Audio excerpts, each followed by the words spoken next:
ഒരു സ്ത്രീക്ക് തന്റെ ഭർത്താവിനോടുള്ള കടപ്പാട് ഇനിയും മനസ്സിലാക്കാൻ ഇതിലും നല്ലൊരു ഉപമ ഇനി നമുക്ക് ഹദീസിന്റെ ഗ്രന്ഥങ്ങളിൽ നിന്ന് കിട്ടുകയില്ല. ശ്രദ്ധിച്ചു കേട്ടോളൂ. വല്ലദീ നഫ്സി ബിയദിഹി, എന്റെ ആത്മാവ് ആരുടെ കയ്യിലാണോ അല്ലാഹുവാണ് സത്യം എന്നതിന്റെ സാരം. ലൗ കാന മിൻ ഖദമിഹി ഇലാ മഫ്രികി റഅസിഹി ഖുർഹതൻ, നോക്കിക്കോളൂ, തംബജിസു ബിൽ ഖൈഹി വസ്സദീദ് സുമ്മ ഇസ്തഖ്ബലതുഹു വലഹസതുഹു മഅദ്ദത് ഹഖഹു. എത്ര ക്ലിയർ ആയിട്ടാണ്, എത്ര വ്യക്തമായിട്ടാണ് പഠിപ്പിക്കുന്നത്. ഇമാം അഹ്മദ് റഹ്മത്തുള്ളാഹി അലൈഹി ഉദ്ധരിക്കുന്ന ഹദീസിലാണ് ഈ പറയുന്നത്. അല്ലാഹുവാനെ സത്യമെന്ന് പറഞ്ഞിട്ട് പറയുന്നു. എന്താ?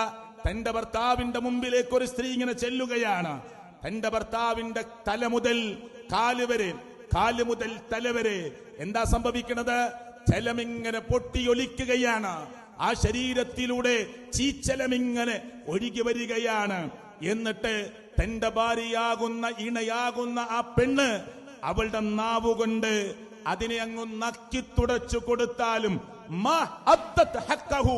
അവനോടുള്ള, ഭർത്താവിനോടുള്ള കടപ്പാട് തീർന്നിട്ടില്ല എന്നാണ് അള്ളാഹുവിന്റെ പ്രവാചകൻ സല്ലല്ലാഹു അലൈഹി വസല്ലമ പഠിപ്പിക്കുന്നത്.